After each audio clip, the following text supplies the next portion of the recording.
السلام علیکم ورحمۃ اللہ وبرکاتہ۔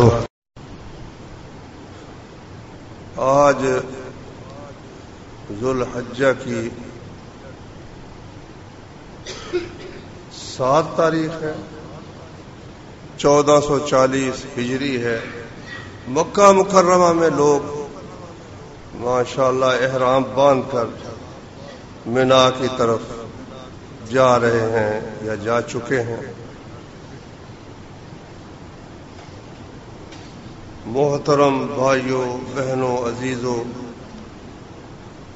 میں نے جو آیات پڑھی ہیں یہ سورہ توبہ کی آیات ہیں۔ ان میں اللہ تعالیٰ نے عہد توڑنے والوں کے متعلق یہ بیان کیا ہے کہ مسلمانوں کو ان کے ساتھ کیا معاملہ کرنا چاہیے۔ سب سے پہلے تو یہ یاد رکھیں کہ اللہ تعالیٰ ہر حال میں لڑنے کا حکم نہیں دیتا۔ کوئی لوگ اگر آپ کے ساتھ صلح کے ساتھ رہنا چاہتے ہیں، لڑائی ہو بھی رہی ہے، پھر بھی وہ پیشکش کرتے ہیں کہ آؤ صلح کر لیں، تو اللہ فرماتے ہیں وَإِن جَنَحُوا لِلسَّلْمِ فَاجْنَحْ لَهَا وَتَوَكَّلْ عَلَى اللَّهِ۔ اگر لڑنے والے صلح کی طرف مائل ہوتے، کہتے آؤ صلح کر لیں، فَاجْنَحْ لَهَا، تم بھی صلح کی طرف مائل ہو جاؤ۔ یا اللہ، اگر یہ تو بے ایمان ہے، صلح کر رہے ہیں، تو یہ کل کو صلح توڑ دیں گے۔ اللہ نے فرمایا وہ صلح کہہ رہے ہیں تو صلح کر لو۔ وَتَوَكَّلْ عَلَى اللَّهِ، اللہ پر بھروسہ کر کے جب وہ صلح کرنا چاہتے تو صلح کر لو، جنگ سے بچ سکتے ہو تو بچ۔ اللہ اکبر۔ فرمایا اگر وہ اپنا عہد توڑ دیتے ہیں پھر کیا ہوگا؟ فرمایا فَإِنَّ حَسْبَكَ اللَّهُ، پھر اللہ تعالیٰ کافی ہے تمہیں، اللہ تمہاری مدد کرے گا۔ اگر وہ عہد توڑ دیتے ہیں تو پھر اللہ پر توکل کرو۔ پھر عہد توڑنے والوں کے ساتھ نرمی کا کوئی مطلب نہیں ہے۔ نبی کریم صلی اللہ علیہ وسلم کی مدینہ منورہ کی پوری زندگی اس کی دلیل ہے کہ جب بھی کفار نے عہد توڑا ہے نا، نبی کریم صلی اللہ علیہ وسلم نے ان سے درگزر نہیں فرمایا، بلکہ ان کا گھیرا کیا ہے، ان کے غرور اور تکبر اور نفاق اور بدعہدی کا بندوبست اور علاج فرمایا۔ جب ہم مدینہ منورہ میں گئے تو وہاں مشرکین کے 2 قبیلے تھے، ایک خزرج اور ایک اوس۔ یہ لوگ تو اللہ کی توفیق سے تقریباً سب کے سب مسلمان ہو گئے، چند افراد رہ گئے، وہ بھی جب جنگ بدر میں اللہ نے مسلمانوں کو عزت بخشی اور وہ انہوں نے سمجھا کہ اب ہم کافر رہ کر ہمارا زندہ رہنا یا عزت کے ساتھ رہنا ممکن نہیں ہے، تو وہ بھی اسلام میں داخل ہو گئے، اگرچہ دل سے وہ نبی صلی اللہ علیہ وسلم کو نبی نہیں انہوں نے مانا تھا۔ یہ چند تھوڑے سے لوگ تھے، عبداللہ بن ابی اور اس قسم کے لوگ تھے۔ تو نبی کریم صلی اللہ علیہ وسلم نے باقی 3 قبیلے یہودیوں کے تھے، ایک بنو قینقاع کے تھے، ایک بنو نذیر تھے اور ایک بنو قریظہ تھے۔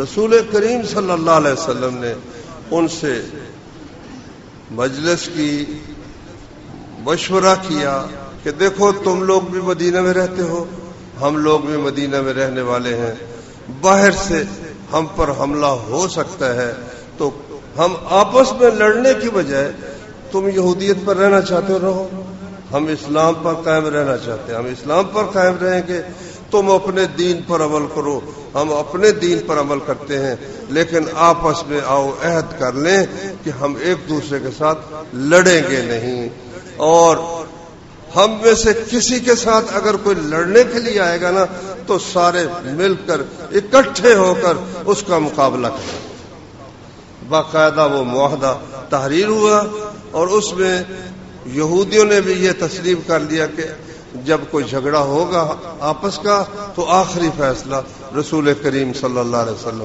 کریں گے۔ لیکن یہ لوگ دل سے بہت شدید دشمن تھے رسول اللہ صلی اللہ علیہ وسلم. اللہ تعالیٰ نے قرآن مجید میں فرمایا ہے لَتَجِدَنَّ أَشَدَّ النَّاسِ عَدَاوَةً لِلَّذِينَ آمَنُوا الْيَهُودَ وَالَّذِينَ أَشْرَكُوا کہ تم ایمان والوں کے سب سے بڑے دشمن ایک تو پاؤ گے یہودیوں کو اور ایک جو مشرک بت پرست ہیں ان کو سب سے بڑا دشمن مسلمانوں کا تم پاؤ گے. تو اب یہودی بھی ان لوگوں میں شامل تھے جو سب سے بڑے دشمن تھے. برداشت ان کو رسول کریم صلی اللہ علیہ وسلم اور مسلمانوں کی عزت کسی صورت میں قبول نہیں تھی، لیکن بہرحال لڑنا بھی ان کے لیے مشکل تھا تو انہوں نے صلح کر لی، معاہدہ لکھ لیا گیا. لیکن شرارتیں وہ لوگ کرتے رہتے تھے. جنگ بدر جب ہوئی نا تو جنگ بدر میں جب اللہ نے مشرکین کو ذلیل و خوار کیا، مسلمانوں کو عزت بخشی، تو ان کی شرارتیں پھر پہلے سے بھی بڑھ گئی اس حسد کی وجہ سے جو ان کے دل میں تھا اور اس بغض دشمنی کی وجہ سے جو وہ رسول کریم صلی اللہ علیہ وسلم کے ساتھ رکھتے تھے. ان میں سب سے پیش یہودیوں کا قبیلہ تھا بنو قینقاع. تو یہ سناروں کا کام، لوہاروں کا کام، برتن سازی، عین مدینے کے اندر ان کا بازار تھا. وہ اس نام سے مشہور تھا، سوق بنی قینقاع. بنو قینقاع کا یہ بازار ہے. تو آتے جاتے مسلمانوں سے ٹھٹھا کرنا شروع کر دیا، مذاق شروع کر دیا، چھیڑ چھاڑ شروع کر دی. لیکن بہرحال رسول کریم صلی اللہ علیہ وسلم صبر کرتے رہے. ایک خاتون کچھ اپنا سامان لے کر غلہ وغیرہ یا کچھ اس بازار میں آئی، اس نے وہ سامان بیچا اور ایک سونارے کے پاس بیٹھ گئی. اس نے کوئی سونا خریدنا تھا یا کوئی بیچنا تھا. تو اب وہ جو شرارتی تھے نا دکاندار یہودی، انہوں نے کوشش کی کہ اس خاتون کا چہرہ دیکھے. اور وہ بپردہ تھی اور وہ چہرہ دکھانے کے لیے کسی صورت بھی آمادہ نہ ہوئے. ایک نے چھیڑا، دوسرے نے چھیڑا، مگر وہ اپنا چہرہ چھپائے رکھا. اس نے ایک خبیث نے کیا کیا کہ اس کی جو تہ بند تھی نا چادر، اس کا پلو پیچھے کپڑے کے ساتھ باندھ دیا. جب وہ اٹھی تو وہ بے پردہ ہوگی، شرمگاہ اس کی ننگی ہو گئی. تو مسلمان ایک دیکھ رہا تھا، اس نے اس کو غیرت آئی، اس نے اس یہودی کا سر اڑا دیا، قتل کر دیا.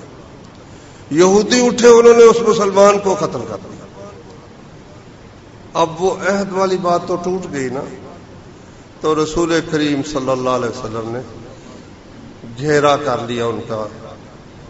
وہ چونکہ وہ بہت مالدار بھی تھے، اس لیے اسلحہ بھی ان کے پاس بہت شاندار تھا اور تیاری بھی ہر قسم کی ان کے پاس طاقت تھی. وہ قلعہ بند ہو کر بیٹھ گئے. اچھا، رسول کریم صلی اللہ علیہ وسلم نے ان کا محاصرہ کر لیا. جب تنگ آئے تو کہنے لگے ٹھیک ہے جی، آپ جو فیصلہ کریں ہمیں منظور ہے. وہ انہوں نے اپنا آپ رسول اللہ صلی اللہ علیہ وسلم کے سپرد کر دیا. آپ نے فرمایا کہ مرد جو ہے نا ان کی مشکیں باندھ لو اور عورتوں کا بھی اور بچوں کا گھیرا کر لو، ان کو قبضے میں کر لو. اب آپ نے فیصلہ کرنا ہی تھا بھائی ان کے سر قلم کر دو ان ظالموں کے. کہ عبداللہ بن ابی جو منافقوں کا سردار تھا نا، یہ بنو خزرج قبیلے کا سردار تھا. اور رسول کریم صلی اللہ علیہ وسلم کی تشریف آوری سے پہلے اصل میں یہ دونوں قبیلے آپس میں چچا زاد بھائی تھے اور ان کی لڑائیاں کوئی مدت دراز سے جاری تھی. بڑے بڑے سردار ان کے سب مارے جا چکے تھے. اب کوئی سردار جو سر اونچا کرنے والا ہو باقی نہیں تھا. دونوں قبیلوں نے یہ طے کر لیا تھا کہ اس خلا کو پر کرنے کے لیے عبداللہ بن ابی بہترین شخص ہے، اس کو ہم اپنا بادشاہ بنا لیں گے. اس کا تاج بھی انہوں نے تیار کر لیا تھا. تو بہت یعنی دونوں قبیلوں پر اس کا بہت اثر تھا، خصوصاً خزرج قبیلے پر. اب نبی کریم صلی اللہ علیہ وسلم کی حکمت دیکھتے ہیں کہ کس قدر صبر اور کس قدر تحمل تھا نبی کریم صلی اللہ علیہ وسلم کا. یہ پہلے تو کرتا رہا مخالفت، جنگ بدر کے بعد اب یہ مسلمان ہو چکا تھا. 1 مہینہ ہوا تھا صرف مسلمان ہوئے اس کو، یہ آ گیا رسول اللہ صلی اللہ علیہ وسلم سے کہنے لگا 700 بندے آپ ان کے سر قلم کر دیں گے، انہوں نے مجھے سرخ اور سیاہ جو مصیبتیں تھیں انہوں نے مجھے اس سے بچایا ہے، یہ میرے حلیف ہے، آپ میری خاطر اس کو چھوڑ دیں۔ آپ نے جواب نہیں دیا، پھر وہ کہتا رہا اخیر آپ کے گریبان پکڑ کے کہتا ہے یا رسول اللہ آپ میری بات ضرور مانیں۔ آپ کے چہرے پر بہت ہی غصے کے آثار، لیکن نبی کا حوصلہ بڑا ہوتا ہے، آپ نے سمجھا ان دونوں قبیلوں پر اس کا اثر ہے، اس کے سارے عزیز ہیں، رشتہ دار ہیں، مسلمان ہو چکا تھا، جانتے بھی تھے، لیکن اس کی خاطر جا تیری خاطر میں نے، لیکن یہ یہاں مدینے میں اب نہیں رہ سکتے، میں ان کو اس طرح معافی نہیں دے سکتا کہ ان کو چھوڑ دوں، یہ یہاں سے نکل جائیں۔ چنانچہ وہ اپنا ساز و سامان لے کر جو لاد سکتے تھے مدینے سے ان کو رسول اللہ صلی اللہ علیہ وسلم نے نکال دیا۔ اب بعد میں رہ گئے 2 قبیلے، ایک بنو نذیر اور ایک بنو قریظہ۔ جنگ احد جب ہوئی نا، جنگ احد میں مسلمانوں کو کچھ تکلیف پہنچی، رسول اللہ صلی اللہ علیہ وسلم بھی زخمی ہوئے، اگرچہ مشرکین پوری طرح کامیاب نہیں ہوئے، لیکن بہرحال مسلمانوں کو چوٹ مار گئے، اس وجہ سے یہودیوں کے حوصلے پھر بڑھ گئے۔ اب کی بار نہ بنو نذیر نے ہمت کی، انہوں نے رسول کریم صلی اللہ علیہ وسلم کے خلاف باتیں شروع کر دی۔ پھر ایک واقعہ ایسا ہوا کہ وہ جو مشہور واقعہ ہے نا کہ رسول کریم صلی اللہ علیہ وسلم کے پاس ایک قوم کے لوگ آئے، انہوں نے کہا جی ہم اسلام میں رغبت رکھتے ہیں، آپ ہمارے ساتھ کچھ بھیجے، اپنے استاد بھیجے، مبلغ بھیجے۔ 70 قاری قرآن کریم کے رسول کریم صلی اللہ علیہ وسلم نے ان کے ساتھ بھیج دیے۔ ان ظالموں نے اس 70 کے 70 کو ہی شہید کر دیا، صرف ایک بندہ لنگڑا تھا، وہ پہاڑ پر چڑھ گیا، اللہ نے اس کو بچا لیا، اور تو اللہ نے اپنے نبی کو خبر دی، بڑا ہی صدمہ ہوا رسول اللہ صلی اللہ علیہ وسلم۔ جنگ احد میں 70 شہید ہو چکے تھے، 70 یہ شہید ہو گئے۔ اب مسلمانوں کو یہ تھا بھائی اس قبیلے سے بدلہ لینا ہے۔ عمر بن امیہ رضی اللہ عنہ ایک صحابی تھے، وہ 2 بندے، انہوں نے ان سے پوچھا تم کس قبیلے کے ہو؟ وہ کہنے لگے ہم اس قبیلے کے ہیں جنہوں نے رسول اللہ صلی اللہ علیہ وسلم سے عہد شکنی کی تھی اور مسلمانوں کو شہید کیا تھا۔ تو عمر بن امیہ کے دل میں آیا کہ میں چلو کچھ ہی بدلہ لے لوں۔ وہ جب سوئے نا، اس نے دونوں کے سر قلم کر دیا، لیکن بات یہ تھی کہ وہ دونوں رسول اللہ صلی اللہ علیہ وسلم کے پاس آئے تھے، آپ سے امن کا پروانہ ان کے پاس تھا کہ بھائی ان کو مسلمان کچھ نہیں کہیں گے۔ عمر بن امیہ کو پتہ نہیں تھا۔ اب رسول کریم صلی اللہ علیہ وسلم نے فرمایا بھی جب میں نے ان کو امن کا پروانہ دیا ہے تو میں ان کی دیت ادا کروں گا، کیونکہ ہمارے ساتھی نے جو قتل کیا ہے اس کو علم نہیں تھا کہ ان کے پاس امن کا پروانہ محمد الرسول اللہ صلی اللہ علیہ وسلم کی طرف سے ہے۔ اچھا، اس سلسلے میں اب باقاعدہ وہ جو عہد نامہ تھا نا، اس میں یہ بھی تھا یہودیوں سے جو عہد نامہ طے ہوا تھا کہ بھائی ایک دوسرے کی وہ ایسے موقع پر دیت کا معاملہ پیش ہے تو دونوں مسلمان اور یہود ایک دوسرے کی مدد کریں گے۔ اگر یہودیوں کا بندہ کوئی قتل ہوا ہے، دیت دینے کا موقع ہے تو مسلمان تعاون کریں گے، اور مسلمانوں کو ایسا کوئی موقع پیش آئے تو یہودی اس میں تعاون کریں گے۔ رسول کریم صلی اللہ علیہ وسلم اور حضرت ابو بکر، حضرت عمر اور کچھ صحابہ کرام ان کے پاس بنو نذیر کی بستی میں گئے جہاں وہ رہتے تھے، اور ان سے جا کر کہا بھائی دیکھو وہ بندہ قتل کر دیا ہمارے آدمی نے، 2 آدمی، ان کی دیت دینی ہے، بتاؤ تم لوگ کیا تعاون کرتے ہیں۔ انہوں نے بڑی خوش دلی کے ساتھ بظاہر اہلم و سہلم مرحبا کہا اور بڑی یعنی استقبال کیا اور بڑی عزت کے ساتھ ایک مکان کی دیوار کے ساتھ رسول اللہ صلی اللہ علیہ وسلم کو بٹھا دیا، گدے شدے لگا کر، اور پھر الگ ہو کر انہوں نے مشورہ کیا کہ اس سے بہتر موقع نہیں ملے گا کوئی بندہ مکان کی چھت پر چڑھے اور چکی کا پاٹ گرا کر اس قصے کو ختم کر دے۔ رسول اللہ صلی اللہ علیہ وسلم کو اللہ تعالیٰ نے اطلاع دے دی، اور بعض روایتوں میں ہے کہ اس خاندان میں کوئی عورت تھی، اس نے کسی طریقے سے اشارہ کر دیا رسول اللہ صلی اللہ علیہ وسلم۔ بہرحال نبی کریم صلی اللہ علیہ وسلم اس طرح اٹھے جیسے قضاء حاجت کے لیے بندہ جاتا ہے، اور وہاں سے نکلے اور سیدھے مدینے میں آ گیا، اور باقی سارے صحابہ کرام ابھی وہاں بنو نذیر کی بستی میں بیٹھے ہوئے کہ ابھی رسول اللہ صلی اللہ علیہ وسلم تشریف لاتے ہیں۔ نبی صلی اللہ علیہ وسلم کہاں تشریف لاتے؟ تو انہوں نے پوچھا، ادھر سے پوچھا، بھئی تم نے نبی صلی اللہ علیہ وسلم کو تو نہیں دیکھا؟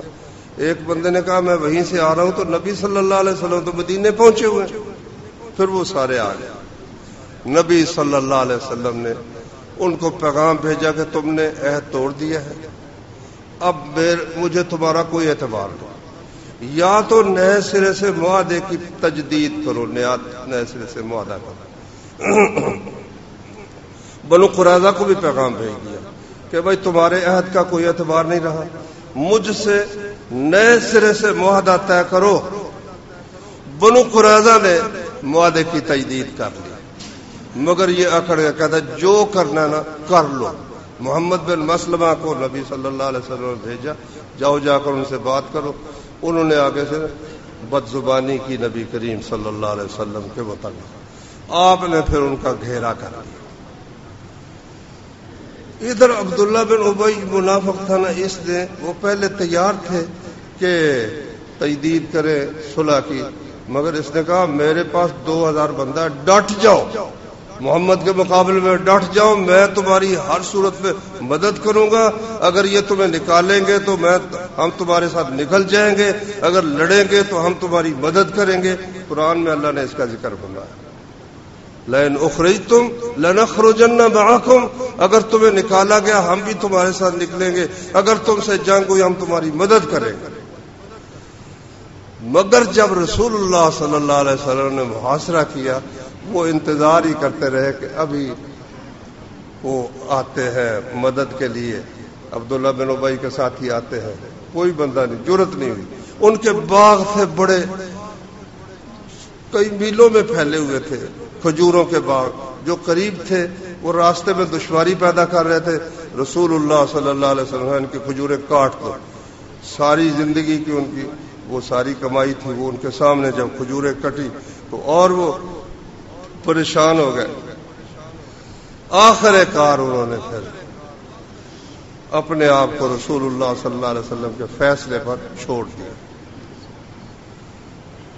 تو بہرحال خود ہی انہوں نے یہ کہا کہ ہم یہاں سے نکل جاتے ہیں، آپ ہمیں کچھ نہ کہیں۔ فرمایا ٹھیک ہے بھائی نکل جاؤ، خود ہی انہوں نے تسلیم کر لیا۔ تو فرمایا ہتھیار نہیں لے جا سکتے تم، سونا اور چاندی جو ہے وہ نہیں لے جا سکتے، باقی اونٹوں پر کوئی لاد کر چیز لے جا سکو تو لے جاؤ۔ اب اپنے ہاتھوں سے انہوں نے جو مکان شاندار بنائے ہوئے تھے ان کو گرا گرا کر نا، کھڑکیاں اور دروازے اور چھتیر جو اونٹوں پر 700 اونٹوں پر یا کتنے لکھے ہیں تاریخ میں، مجھے پورا عدد یاد نہیں، وہ لاد کر سارا سامان یہاں سے نکل گئے۔ مدینہ ان کے ناپاک وجود سے الحمدللہ پاک ہو۔ اب اس کے بعد ہوئی جنگ خندق۔ جنگ خندق میں مسلمانوں پر بڑی ہی مشکل پڑی کہ 10,000 آدمی مختلف لوگوں پورے عرب سے، مکہ مکرمہ سے ابو سفیان کی قیادت میں، اور طائف سے بنو غطفان کے آدمی، اور ادھر یہودی جو خیبر کے تھے وہ بھی، 10,000 آدمی روانہ ہوا اکٹھا ہو کر کہ 1,000 لڑنے والوں کی بستی میں جائیں گے مدینہ میں.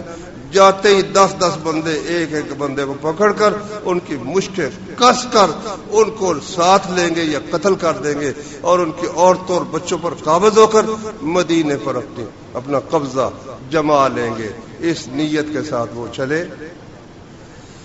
رسول کریم صلی اللہ علیہ وسلم بھی پوری تیاری رکھتے تھے. جاسوسوں نے اطلاع دی کہ لشکر وہاں سے چل پڑا ہے. نبی صلی اللہ علیہ وسلم نے مشورہ کیا اب کیا کرنا چاہیے کہ 1-2 ہوں مقابلے میں. اس وقت یہ بندوقیں تو نہیں تھی نا, وہ تو تلواروں کی لڑائی تھی, نیزوں کی لڑائی تھی, تیروں کی لڑائی تھی. تو کیا ہونا چاہیے؟ مشورہ کیا رسول کریم صلی اللہ علیہ وسلم نے. سلمان فارسی رضی اللہ عنہ نے مشورہ دیا کہ ہمارے ہاں فارس میں, ایران میں یہ طریقہ ہے, اگر کسی بستی پر حملہ ہو مقابلہ نہ کر سکتے ہو تو وہ شہر کے گرد ایک خندق کھود لیتے, اتنی چوڑی کہ گھوڑے نہ گزر سکے اور اتنی گہری کہ وہ اس کو پھلانگ نہ سکے. تو پھر وہ دشمن وہاں رہتا ہے, اس کا دفاع کرتے رہتے, آخر کار تانگ آ کر خود ہی دفاع ہو جاتا ہے. نبی صلی اللہ علیہ وسلم, شدید سردی تھی تو 10 ہاتھ آدمی 10 بندوں میں نبی صلی اللہ علیہ وسلم تقسیم کیے. وہ پتھریلی زمین, خود بھی نبی صلی اللہ علیہ وسلم, شدید سردی اور کھانے کو بھی کچھ نہیں ہے. وہ بڑا ہی مشکل وقت تھا.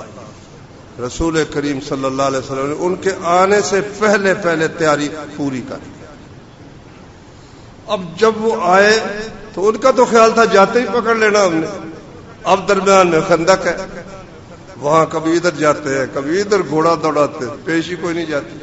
آگے بڑھنے کی کوشش کرتے ہیں مسلمان, وہ آگے تیروں کی بچھاڑ کرتے ہیں. 1 مہینہ یہ باہر سے یہ دباؤ تھا, اندر سے بنو قریظہ کے پاس گیا ابو سفیان اور یہ لوگ کہنے لگے یہ موقع ہے, اور یہودی جو تھے نا خیبر کے وہ گئے, کہنے لگے یہ موقع ہے, 10,000 بندہ حملہ آور ہے, اندر سے تم ہمت کرو, باہر سے ہم حملہ کرتے ہیں.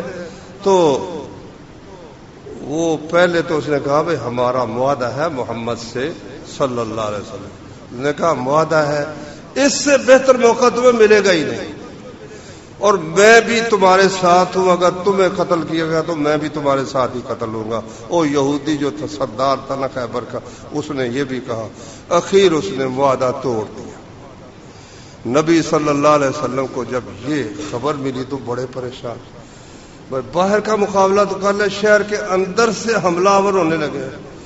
آپ نے پھر یہ کیا, عورتوں اور بچوں کو ایک قلعے میں آپ نے وہاں محفوظ کر دیا اور کچھ پہرا بھی لگا دیا.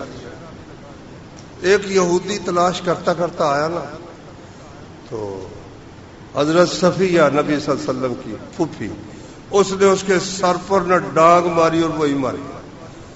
لو جی یہودی ڈر گئے کہ یہاں بھی معلوم ہوتا ہے کہ محمد نے فوج رکھی ہوئی ہے. پھر انہوں نے ادھر آنے کی جرت نہیں کی, لیکن عہد انہوں نے توڑ دیا. آپ نے ایک بندہ بھیجا, جاؤ جا کر پتہ کرو کہ عہد پر قائم ہے یا نہیں. وہ گیا, پوچھا تو انہوں نے آگے سے گالیاں دی, کہتے جو کرنا ہے کر لو. آپ کو بڑی تکلیف. جنگ خندق بہرحال تمام ہوئی. 1 مہینہ تک راشن, وہ تو آئے تھے 1-2 دن کے لیے, جاتے ہی پکڑ لیں گے. مہینہ انہیں وہاں رہنا پڑا, راشن ختم ہو گیا. ادھر اللہ تعالیٰ نے ایک شدید آندھی بھیجی, مشرق سے ایک ٹھنڈی ہوا رات کو چلی, جس سے ان کے خیمے اڑ گئے, جانور ان کے قلعے اکھاڑ کر بھاگ گئے. ابو سفیان نے راتوں رات اعلان کیا چلو بھائی واپس. صبح ہوئی تو میدان خالی. اللہ کی بڑی مدد آئی. نبی صلی اللہ علیہ وسلم پھر وہاں سے خندق سے واپس مدینے میں آئے, غسل کر رہے تھے تو غسل کیا تو جبریل آ گیا. کہتے ہیں آپ غسل کر رہے ہیں, آپ نے ہتھیار اتار دیے, ہم نے تو نہیں اتارے.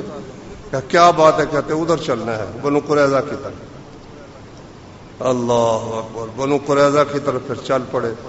لمبا قصہ ہے، مختصر یہ کہ ان کے جتنے مرد تھے سب کو گلیوں کے جو موڑ تھے نا وہاں خندق کھدوا کر نبی صلی اللہ علیہ وسلم نے سب کو قتل کروا دیا. قصہ ہی ان کا 600 بندہ تھا، سب کو قتل کر دیا. اچھا، یعنی جو عہد توڑتا تھا محمد صلی اللہ علیہ وسلم اس کو نہیں بخشتے تھے. اچھا اب دیکھو، صلح حدیبیہ ہوئی، نبی صلی اللہ علیہ وسلم گئے عمرہ ادا کرنے کے لیے. تو انہوں نے 1400 بندے تھے، سن 6 ہجری کی بات ہے. مشرکین نے کہا ہم آپ کو اندر اس سال ہم کسی صورت عمرہ نہیں کرنے دیں گے. بات چلتے چلتے صلح ہو گئی. اس صلح میں کچھ شرائط لکھی گئی کہ یہ صلح ہے محمد بن عبداللہ اور سہیل بن عمر کے درمیان 10 سال کے لیے صلح ہے، اور مکے کے لوگ مدینے جا سکیں گے، مدینے کے لوگ مکے آ، سب امن ہوگا، کوئی کسی کو کچھ نہیں کہے گا. اور جو قبیلہ چاہے وہ مسلمانوں کا حلیف بن جائے، جو قبیلہ چاہے وہ مشرکین کا حلیف بن جائے، اور دونوں فریقوں میں سے کوئی شخص دوسرے کے فریق کے خلاف کوئی کارروائی نہیں کرے. اور بھی کچھ شکیں تھی. یہ شک جو تھی نا، مشرکین نے صرف 2 سال بلکہ 1.5 سال کے قریب اس عہد پر قائم رہے. پھر ہوا یہ کہ 2 قبیلے تھے، ایک مکے کے قریب رہتے تھے، ایک بنو بکر ایک بنو خزاع. بنو بکر اس معاہدے کے وقت قریش کے حلیف بن گئے، مشرکین کے، اور بنو خزاع رسول اللہ صلی اللہ علیہ وسلم کے حلیف بن گئے. 1.5-2 سال ہی گزرے تھے کہ بنو بکر نے سمجھا کہ اب ہر طرف امان ہے، اور بنو خزاع جن سے ہماری دشمنی ان کو پتہ بھی نہیں، وہ غافل ہے. رات انہوں نے ان پر حملہ کیا. وہ پرانے بدلے لینے کے لیے جو پہلے جاہلیت میں ان کی لڑائیاں تھیں، اور قریش نے بندے بھی بھیجے اور اسلحہ بھی دیا. وہ بیچارے بھاگ کر حرم میں آئے. تو حرم میں آ کر کہنے لگا یہ حرم ہے، اب تو ہمیں چھوڑو. تو ان کا سردار کہنے لگا چھوڑنا نہیں، پکڑ لو، کر دو قتل. اور تم جو کہتے حرم ہے حرم ہے، چوریاں تو حرم میں کرتے ہی رہتے ہو، تو یہ اگر قتل کر دیا تو کیا ہوگا. سجدے کی حالت میں بھی انہوں نے قتل کر دیا، رکوع کی حالت میں بھی قتل کیا. اللہ اکبر. ان کا وفد پھر رسول اللہ صلی اللہ علیہ وسلم کے پاس گیا. آپ نے فرمایا کہ تم فکر مت کرو، ہم تمہاری مدد کریں گے. اور ساتھ ہی تیاری شروع کر دی، لیکن پتہ نہیں چلنے دیا. اللہ سے دعا کی، اللہ ہمارے تیاری کا اور مکے پر حملہ آور ہونے کا سلسلہ جو ہے اس پر پردہ ڈال دے، جاسوسوں کو روک دے. دعا کی. اور اتنا، حضرت عائشہ رضی اللہ عنہا سے ابو بکر نے پوچھا رضی اللہ عنہ، بیٹی یہ نبی صلی اللہ علیہ وسلم تیاری بڑی کر رہے ہیں، تو کیا مسئلہ ہے؟ کہتی اللہ کی قسم مجھے تو پتہ ہی نہیں. حالانکہ رسول اللہ صلی اللہ علیہ وسلم 3 دن پہلے ان کو بتا چکے تھے. بیٹی نے باپ کو راز نہیں بتایا، رسول اللہ صلی اللہ علیہ وسلم. مزہ آیا نا. یہاں تو جو ہوتے بڑی سے بڑی میٹنگ ہوتی ہے فوجیوں کی یا ان کی، وہ پہلے ہی امریکہ اس کی خبر پہنچی ہوتی ہے. خیر، مختصر بات یہ ہے کہ مکہ کی فتح کا سبب یہ واقعہ بنا کہ انہوں نے مسلمانوں کے ساتھ کیا ہوا معاہدہ توڑ دیا تھا. نبی صلی اللہ علیہ وسلم 10,000 کا لشکر لے کر کے مکہ فتح ہو گیا. یہ ساری تفصیل میں نے اس لیے کہ جس پیغمبر کا ہم کلمہ پڑھتے ہیں نا، ان کا عمل یہ ہے، ان کا طریقہ یہ ہے. اب تاریخ کی سب سے بڑی ہجرت جو تھی نا، ہمارے علم کے مطابق وہ تھی جو ہندوستان سے پاکستان کی طرف ہوئی، اور مسلمان ایک ایسے ملک کی طرف جس میں وہ اللہ کے احکام پر کھل کر عمل کر سکیں گے. اس لیے یہاں لاکھوں مسلمان شہید ہو گئے. اور کشمیر جو مجاہدین نے کچھ حملہ کیا، یہ آزاد کشمیر اس کا صدقہ ہے. باقی جو تھے نا وہ غداروں نے آگے بڑھنے سے انکار کر دیا، اور کفار نے، مشرکین نے اس پر قبضہ کر لیا. 90% آبادی مسلمانوں کی. تو طے یہ تھا جو پاکستان سے ملنا چاہے ادھر مل سکتا ہے، جو ادھر ملنا چاہے ادھر مل سکتا ہے۔ زبردستی فوجیں داخل کر ہندوستان نے کشمیر پر قبضہ کر لیا۔ اقوام متحدہ میں بات چلی تو معاہدہ یہ ہوا، طے یہ ہوا کہ ان کو حق دیا جائے گا کہ ووٹ ڈالے جائیں گے، جدھر ملنا چاہے ملے۔ پاکستان بیچارہ چیختا چلاتا رہ گیا، انہوں نے کہا کس قسم کی ووٹنگ اور کون سی رائے شماری، یہ ہمارا اٹوٹ انگ ہے، اس معاہدے کو ہی توڑ دیا۔ ایک ان کا معاہدہ پہلے چلتا تھا، ہری سنگھ نے جب ان کو ہندوؤں کے ساتھ معاہدہ کیا دیتے ہوئے تو اس نے کہا تھا کہ یہاں کشمیر میں کوئی غیر کشمیری جائیداد نہیں خرید سکتا۔ مطلب یہ تھا کہ کشمیریوں کا یہ کشمیر ہے، اس کو انہوں نے مانا، اپنے دستور میں رکھا۔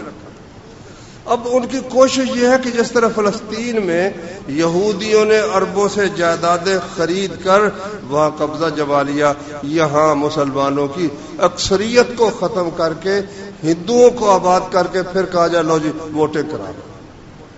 وہ جو ان کے دستور میں یہ شک تھی، انہوں نے سب کے سامنے فوجوں سے بھر کر کشمیر کو، پہلے 8 لاکھ فوج تھی اور بھی لا کر کوئی سر اٹھا نہ سکے، کرفیو نافذ کر کے، نیٹ ختم کر کے، ہر قسم کی اطلاعات ختم کر کے، اللہ جانتا ہے مسلمانوں پر کیا گزری ہے اور کیا کچھ گزر رہا ہے، انہوں نے اس کو ختم کر دیا۔ اب اس خیال سے کہ اب ہم یہاں ہندوؤں کو لا کر آباد کریں گے، مسلمانوں کو جب قتل کریں گے تو خود بخود یہاں سے نکل جائیں گے۔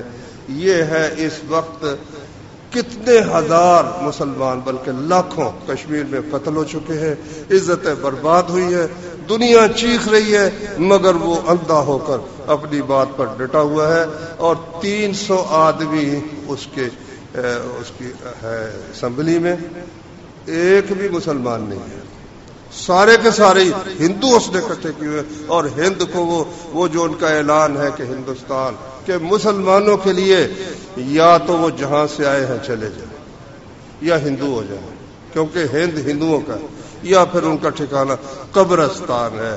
اس قبرستان کی تیاری کے لیے اب کشمیر کے مسلمانوں کو انہوں نے نشانہ بنایا ہوا ہے۔ میرے بھائیوں، حکومت جو کر رہی ہے اچھے اقدام، ان کی ہمیں تائید کرنی چاہیے، یقیناً وہ بھی مشکل میں ہیں، لیکن وہ جو صلح والی بات تھی نا، صاف اعلان کرنا چاہیے۔ جب انہوں نے معاہدے توڑ دیے تو شملے معاہدے کا کوئی مطلب نہیں کہ ہم آپس میں ہی صلح کریں گے، کسی غیر کو اس میں شامل نہیں کریں گے، بلکہ جس طریقے سے بھی ہو سکے ان کو اپنی اوقات یاد دلانی چاہیے۔ اس کے لیے بہت ساری سوچ سمجھ کی بھی ضرورت ہے، منصوبہ بندی کی بھی ضرورت ہے، اور ہر مسلمان کو جس طرح ہو سکے، جہاں تک ہو سکے، اپنے مسلم بھائیوں کی مدد کے لیے جانی، مالی، زبانی ہر طرح کی امداد ان کی کرنی چاہیے۔ یہ جو کہتے ہیں نا اخلاقی مدد کریں گے، سفارتی، وہ اخلاقی اور سفارتی کا نتیجہ تو سب نے دیکھ لیا ہے۔ تو یہ مسلمانوں پر فرض ہے، ہر مسلم پر فرض ہے کہ جو ان کے مسلم بھائی کفار کے ظلم و تشدد میں پس رہے ہیں، ان سے ان کو نجات دلائیں۔ اللہ تعالی ہم سب کو اور ہمارے حکمرانوں کو اس کی توفیق عطا فرمائے۔